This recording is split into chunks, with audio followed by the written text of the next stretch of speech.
오늘은 검과 활의 대결이라는 제목으로 말씀, 은혜 나누겠습니다. 이제 계시록 6장부터는 이게 무슨 소린가 싶은 장면들이 많아지기 시작합니다. 상징을 담은 언어들이 많이 나오기 때문이죠.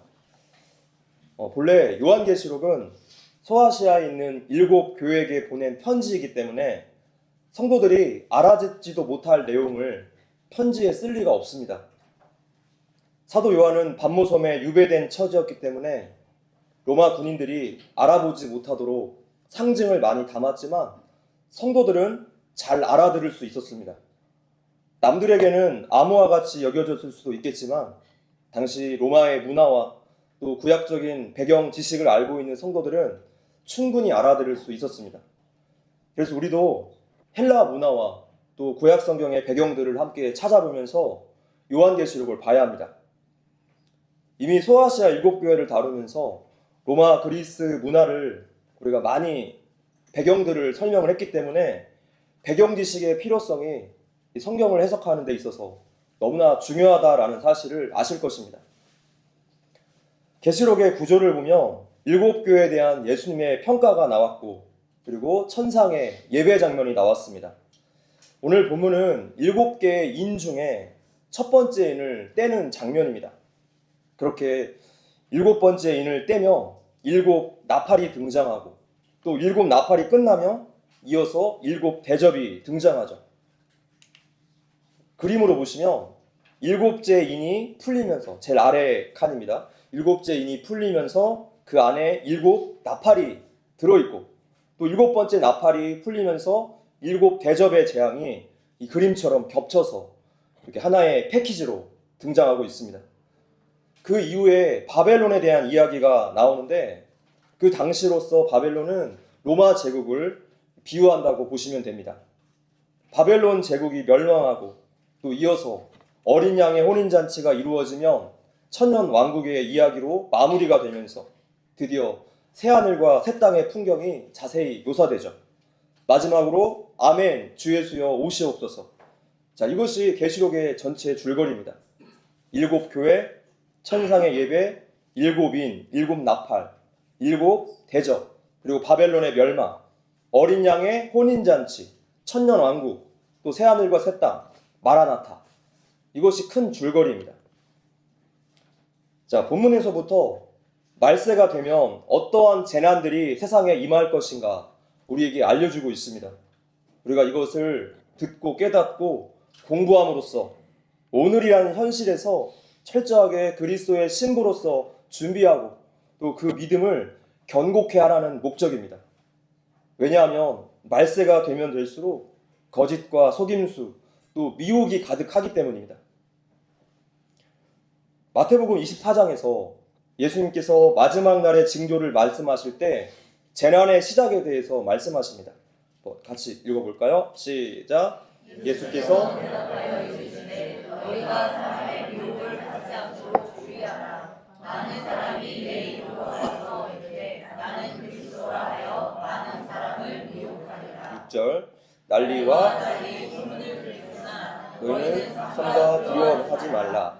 이런 일이 있어야 돼. 아직 끝은 아니니라. 민족이 민족을 나라가 나라를 대적하여 일어나겠고 곳곳에 기근과 지진이 있으리니 이 모든 것은 재난의 시작입니다. 종말의 징조는 일시에 이루어지는 것이 아니라 점차점차 펼쳐집니다. 세월을 두고 펼쳐집니다. 말세는 언제를 말합니까? 예수님의 초림, 성육신이 말세의 시작이에요.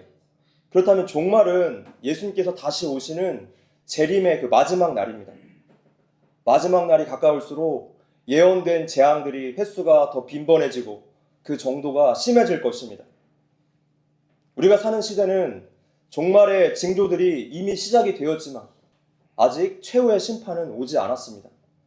그 날이 정확히 언제일지 아무도 몰라요. 요즘 말로 하자면 큰 게 언제 올지 아무도 모릅니다. 그러니 우리가 늘 깨어서 등불에 기름을 준비한 슬기로운 다섯 처녀처럼 신랑 맞을 준비를 해야 합니다. 우리는 지금 계시록 1장 19절에 나온 장차 될 일에 대해서 보고 있습니다. 이 내용이 계시록 4장 1절부터 22장 5절까지입니다. 오늘 본문은 스가랴서에 있는 내용을 그 배경으로 하고 있습니다. 스가랴서 한번 읽어볼게요. 시작. 내가 밤에 보니 한 사람이 붉은 말을 타고 골짜기 속 화석류 나무 사이에 섰고 그 뒤에는 붉은 말과 자줏빛 말과 백마가 있기로. 자, 스가랴 선지자가 환상 중에 붉은 말을 탄 자를 보았습니다. 그 뒤에 붉은 말과 자줏빛 말, 또 백마가 있었죠. 근데 이 자들의 목적이 10절에 나와 있어요. 읽어볼게요. 시작. 화석류 나무 사이에 선 자가 대답하여 이르되 이는 여호와께서 땅에 두루 다니라고 보내신 자들이니라. 자, 이들의 목적은 땅에 두루 다니는 것입니다. 우리가 한 가지 기억해야 할 것은 하나님께서 도구로 사용하시는 자들은 천사들 뿐만이 아니라 사탄의 세력도 사용하신다는 거예요. 하나님은 모든 것을 통치하시는 주권자이시기 때문입니다. 자, 이 내용이 욥기 1장에도 똑같이 나오는 내용입니다. 사탄이 땅을 두루 다녔어요. 그리고 하나님의 허락 안에서 사탄이 욥에게 고난을 주었죠. 한마디로 고난은 고난인데 기간과 수위가 조절된 고난입니다. 감당할 시험만큼만 주신다는 거예요. 자, 이 부분을 뒤에서 다시 다루도록 하겠습니다. 이 스가랴 선지자 당시는 이스라엘이 페르시아의 압제 아래 있었습니다. 페르시아는 이스라엘에 재난을 내리신 하나님의 도구였죠. 바로 하나님께서 그렇게 행하신 거예요. 자, 그런데 바로 이어지는 스가랴 1장 11절에서 그가 땅에 두루 다녀보니 온 땅이 평안하고 조용하더라 라고 되어 있습니다.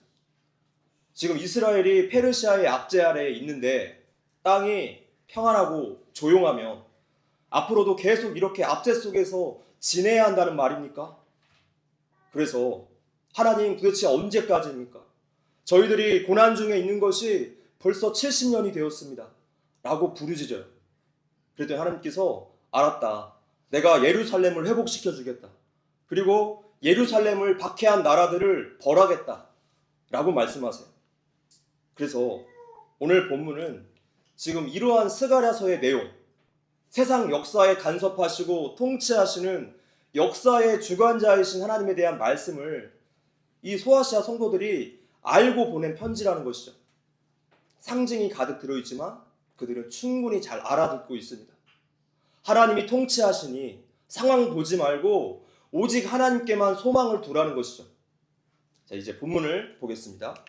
1절 읽어볼게요. 시작. 내가 봄에 어린 양이 7인 중에 하나를 떼치는데 그때 내가 들으니 내 스물 중에 하나가 우레소리같이 말하되 오라 하기로. 인봉을 떼기에 합당하신 어린 양이 이제 자신의 권세를 실행하십니다. 처음 4개의 인을 뗄 때 동일하게 4 생물 중에 한 생물이 등장하고 오라 라고 외치며 어떤 한 색깔의 말을 탄 자가 등장하고 이들을 통해서 각각 다른 종류의 혹독한 재앙을 가져오는 이런 동일한 패턴을 보이고 있습니다. 그래서 첫 번째 생물은 계시록 4장에 언급된 사자의 형상을 한 생물이죠. 이 생물이 흰 말을 탄 자에게 오라 라고 말합니다. 2절 읽어볼게요. 시작. 이에 내가 보니 흰 말이 있는데 그 탄 자가 활을 가졌고 면류관을 받고 나아가서 이기고 또 이기려고 하더라. 첫 번째 흰 말부터 시작해서 4마리의 말이 등장합니다. 자, 말은 힘이나 권력을 상징하고 흰색은 승리에 관련되어서 대표적인 상징으로 나타납니다. 구원받은 자들이 흰 옷을 입은 것과 똑같은 이유이죠. 흰 말을 탄 자가 무기도 가졌고 면류관도 가졌고 이기고 또 이기려고 하는 자입니다. 자, 그런데 이 2절에 나오는 흰 말을 탄 자가 과연 누구인가? 라는 문제가 해석상의 난제일 것입니다. 저희 개혁주의 신학 안에서도 말 탄 자가 누구인가 이 해석이 2개로 나뉘어요. 흰 말을 탄 자는 적그리스도다 라고 보는 입장과 또 하나님의 전령이나 어린 양으로 보는 입장이죠. 하나님의 전령으로 보는 입장은 이 흰색이 상징하고 있는 거룩함과 승리의 속성 때문에 그렇게 보지만, 저는 말탄자가 적그리스도라고 보는 입장을 취하고 있습니다. 이 두 가지 해석 모두 타당한 부분이 있고 해석상의 지역적인 문제라서 우리 신앙에 큰 위험성은 없지만 더 옳은 해석을 위해서 증거가 더 많은 쪽을 선택했어요. 과연 6장의 흰 말을 탄 자가 누구인가? 많은 성경학자들도 또 성도들도 흰 말을 탄 자를 어린 양으로 착각하기 쉽습니다. 왜냐하면 흰 말을 타고 있고 면류관도 받았고 무기도 가지고 있고 이기려고 하는 것을 보면 그럴 만도 합니다. 게다가 사람들이 그토록 오해하게 만든 이유가 있어요. 계시록 19장을 보면 거기에 나온 어린 양의 모습과 너무나 흡사하기 때문이죠. 그래서 우리가 계시록 6장과 계시록 19장을 엄밀하게 비교를 해야 합니다. 6장 2절, 이 6장에서 사용한 면류관은 스테파노스라는 단어를 사용했습니다. 그러니까 전쟁이나 운동 경기에서 이겼을 때 수여하는 관을 뜻해요. 승리와 정복을 상징하죠. 자, 그렇다면 19장을 보겠습니다. 11절, 12절 읽어볼게요. 시작. 또 내가 하늘이 열린 것을 보니 보라, 백마와 그것을 탄 자가 있으니 그 이름은 충신과 진실이라. 그가 공의로 심판하며 싸우더라. 12절.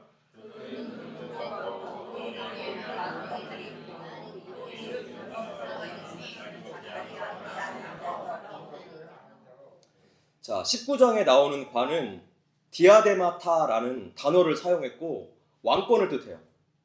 이 관은 왕권을 인정받은 자가 쓰는 그 실질적인 왕관을 뜻합니다. 한마디로 대관식 때 왕의 머리에 쓰는 면류관, 통치의 시작을 뜻합니다. 그래서 이 둘은 단어와 그 용도 자체가 분명히 다릅니다. 이제 또 다른 차이점을 보겠습니다. 계시록 6장에서 흰 말을 탄 자의 무기는 활이죠. 19장에서는 검입니다. 15절 보시면 같이 읽어볼게요. 시작. 그의 입에서 예리한 검이 나오니 그것으로 만국을 치겠고 친히 그들을 철장으로 다스리며 또 친히 하나님 곧 전능하신 이의 맹렬한 진노의 포도주 틀을 밟겠고. 자, 우리가 자세히 보니까 모습이 달라요.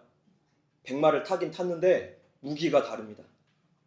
검은 우리가 잘 아는 대로 예수 그리스도의 입에서 나오는 무기가 바로 검입니다.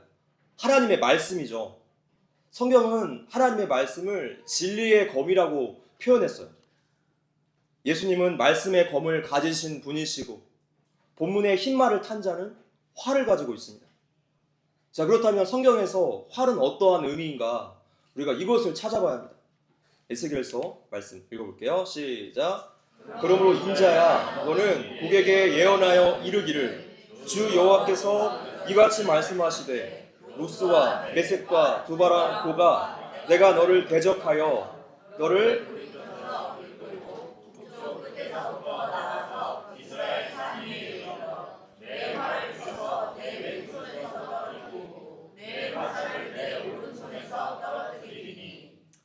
자, 마곡이라는 나라가 있었습니다. 저희 강서구에 있는 마곡지구 아닙니다. 이 마곡이라는 나라에 곡이라는 왕이 있었는데 이 곡이 하나님의 백성들을 공격할 때 주로 쓰는 무기가 활이었어요. 우리 하나 더 봅시다. 계시록 9장 10절. 자, 시작.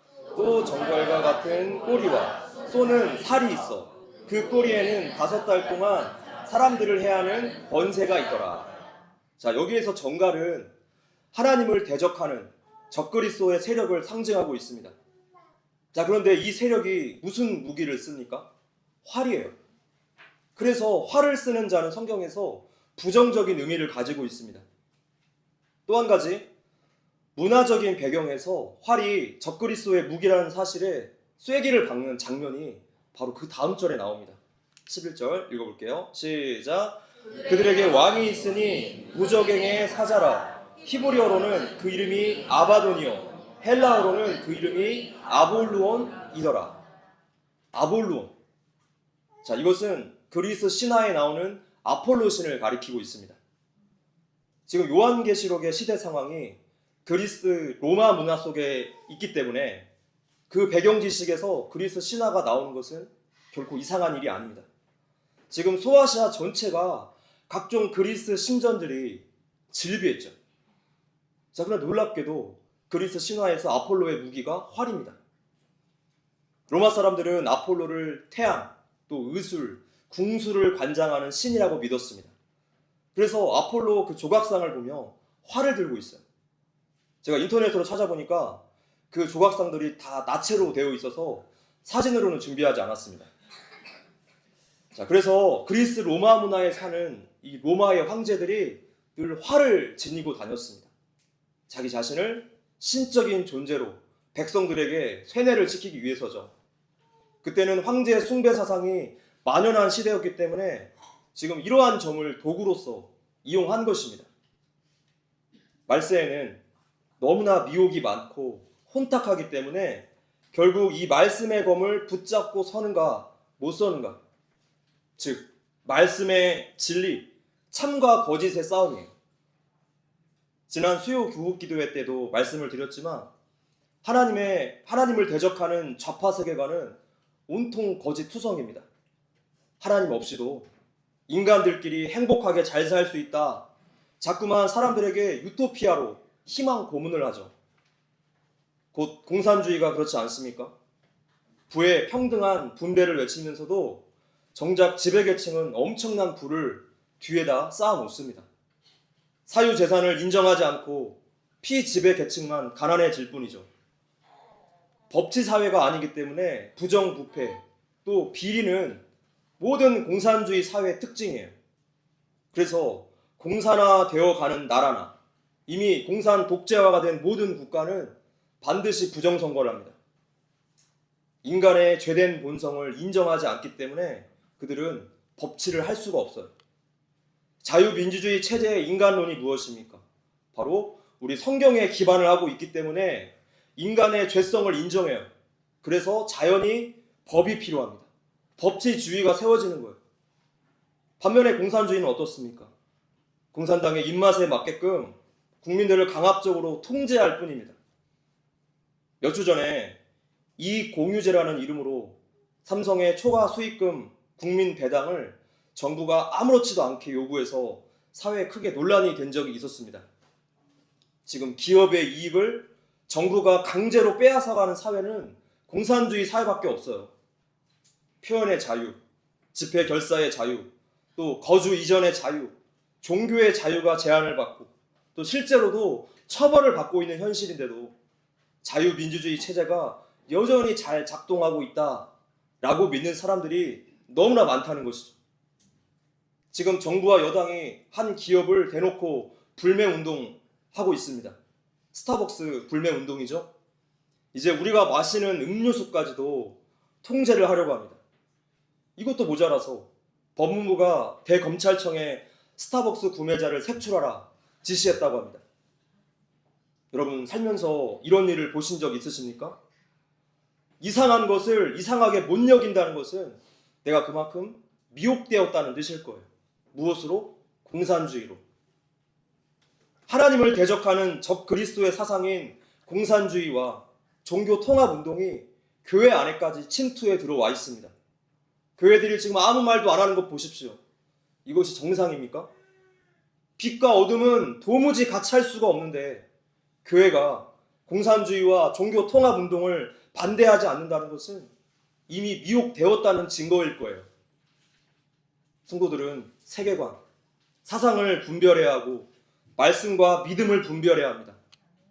본문의 모습처럼 이토록 비슷한 모습으로 위장을 해서 다가오니까 많은 사람들이 속수무책으로 넘어질 수밖에 없는 것이죠. 고린도후서에 합독할게요. 시작. 그런 사람들은 거짓 사도로 속이는 일뿐이니 자기를 그리스도의 사도로 가장하는 자들이니라. 이것은 이상한 일이 아니니라. 사탄도 자기를 광명의 천사로 가장하나니. 그러므로 사탄의 일꾼들도 자기를 의의 일꾼으로 가장하는 것이 또한 가장하는 일이 아니라 그들의 말하면 그 행위대로 되리라. 자, 이 시대에 우리가 이런 일들을 많이 겪고 있습니다. 보수 정당 안에서도 엔추파도스들이 있고 또 교회 안에서도 영적 엔추파도스들이 있습니다. 광명의 천사, 의의 일꾼으로 가장하고 있어서 우리에게 더욱더 분별이 필요한 때, 이 마지막 때의 싸움은 참과 거짓의 싸움이라는 것을 기억하시고 우리도 늘 하나님과 사람들 앞에서 정직함과 진실을 추구해야 합니다. 하나님께서 우리 성도들을 빛의 자녀로서 부르셨기 때문이죠. 또한 본문 2절을 보시면 끝부분에 이기고 또 이기려고 하더라. 이겼습니까? 아니면 이기고 이기려고 합니까? 이긴 것이 아니라 이기려고 애쓴다는 뜻이에요. 적그리스도의 세력은 파괴와 쟁취, 오직 이기는 데만 목적이 있습니다. 그들이 자꾸만 성도들을 이기려고 합니다. 그런데 결과적으로 이길 수 없어요. 우리 예수님께서 이미 십자가에서 사망 권세를 물리치시고 부활 승리하셨기 때문이죠. 거짓의 아비를 따르는 자들의 그 특기처럼 현상적으로는 그렇게 보일 뿐이에요. 그래서 본문 6장의 흰 말을 탄 자는 결국에 예수 그리스도가 아니라 그리스도로 위장한 적 그리스도라는 것을 우리가 분명하게 알 수 있습니다. 우리가 오늘 집중해서 보아야 할 부분은 면류관을 받고 이 부분입니다. 여기서 우리가 두 가지의 중요한 메시지를 얻을 수 있습니다.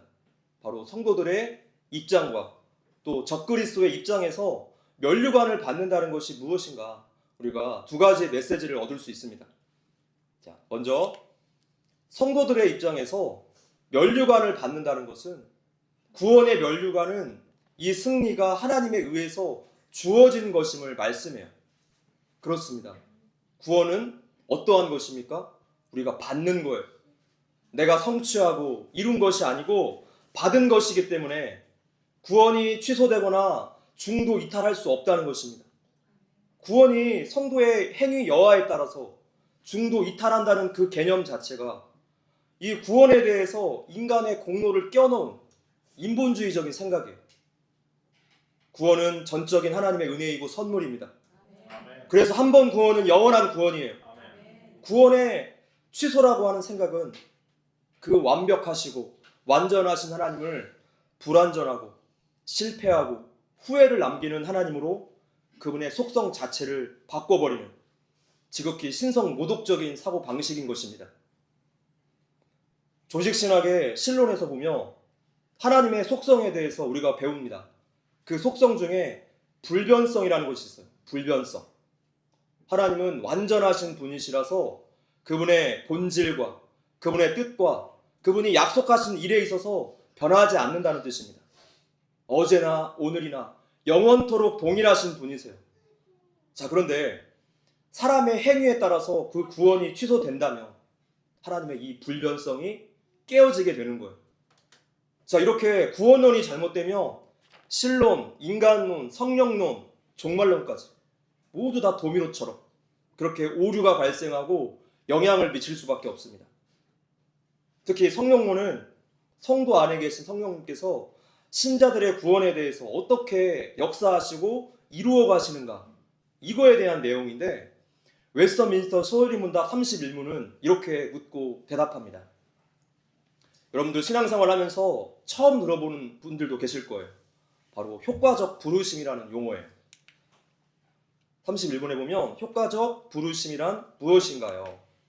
답을 같이 읽어볼게요. 시작. 효과적 부르심은 하나님의 영의 사역으로서 이것에 의하여 그는 우리에게 죄와 비참을 납득시키고 우리의 마음을 밝혀 그리스도를 알게 하시며 우리의 의지를 새롭게 하시면서 복음에서 우리에게 거저 제공된 예수 그리스도를 받아들이도록 우리를 설득하시어 받아들이게 하십니다. 자, 참고로 이렇게 대답하는 각 문장마다 근거 구절들이 다 나와 있는데 지금 여기에서는 제가 생략했습니다. 예수님을 받아들이게 만드는 주체가 누구냐라는 문제인데, 내가 내 힘과 내 의지로 예수님을 받아들이는 것이 아니라 성령님께서 받아들이게 하신다는 것입니다. 그것도 설득이라는 인격적인 방법으로 차근차근 행하신다는 거예요. 지금 이 용어에서도 확인할 수 있듯이 성령님의 일하심은 효과적이에요. 즉 예정된 성도를 향한 하나님 이 성령님의 부르심은 우리 인간이 감히 거부할 수가 없습니다. 그래서 하나님께서 택한 자는 반드시 구원해 내고 마세요. 효과적이어서 반드시 효력이 발생합니다. 성령님께서 예정된 자를 향해서 지금 이렇게 역사하시는데 삼위 하나님의 전방위적인 구원 사역에 대해서 감히 인간의 의지나 행위가 어떻게 낄 수가 있습니까?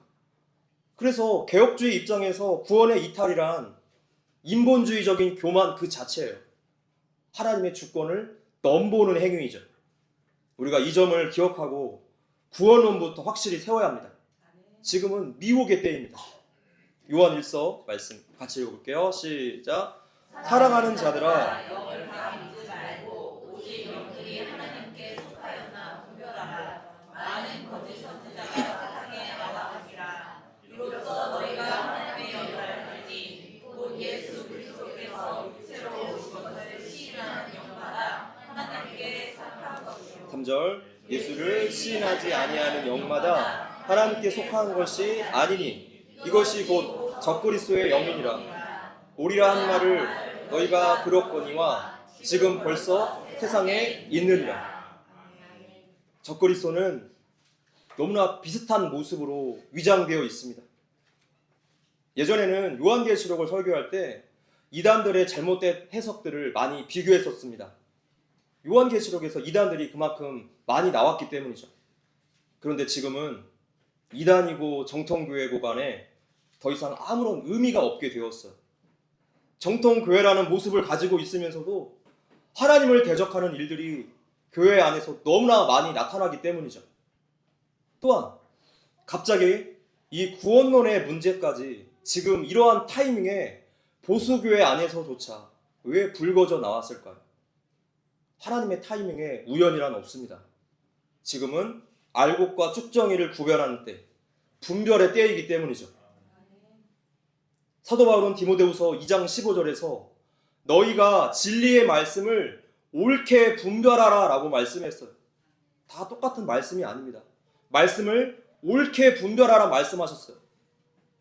너무나 다행이고 감사한 것은 오늘 우리를 신앙의 바른 길로 안내해 줄 수 있는 믿음의 유산이 있다는 것이죠. 바로 우리 믿음의 선배들이 만들어준 표준 문서들입니다.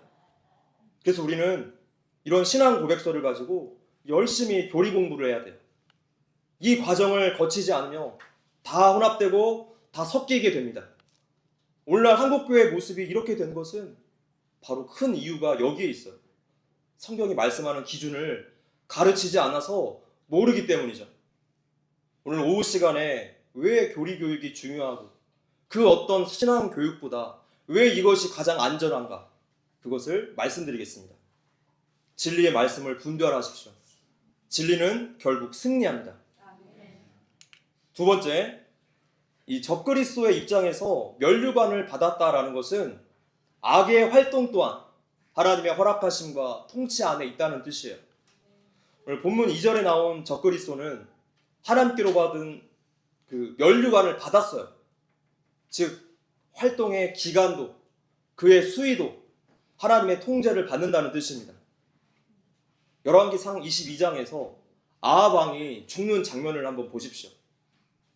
하나님은 당신의 말씀을 성취하시기 위해서 전쟁에서 죽지 않으려고 한 일반 병사의 옷으로 갈아입은 아합 왕을 한 사람이 무심코 쏜 화살로 죽게 만드십니다. 인간 편에서나 우연이고 무심코지 모든 것은 하나님의 섭리 안에 있어요. 하나님의 섭리의 영역은 세상 모든 것입니다. 적그리스도의 세력도 결국에 하나님의 때에 심판하십니다. 지금 우리나라에 일어나는 모든 악한 일도 하나님이 다 심판하실 거예요. 하나님은 온 우주의 창조주로서 참새 한 마리의 날고 떨어짐조차도 그분의 권세 아래 있듯이 사탄의 세력도 결코 예외가 아닙니다. 사탄은 우는 사자와 같이 울부짖으면서 삼킬 자를 찾고 있지만 하나님께는 한 마리의 참새와 다를 바가 없어요. 우리가 조금 전에 이 활에 대해서 찾아보았던 구절에도 이러한 점이 잘 나타나 있습니다.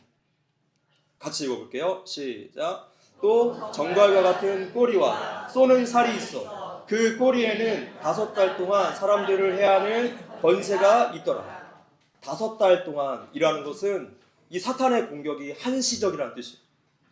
하나님께서 악의 활동을 한시적으로 허락하신다라는 뜻입니다. 모든 것이 하나님의 통치를 받고 있습니다.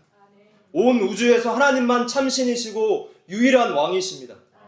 그러니 이런 분을 믿고 있는 성도는 염려하지 말라는 것입니다. 로마서 말씀에 같이 읽어볼게요. 시작.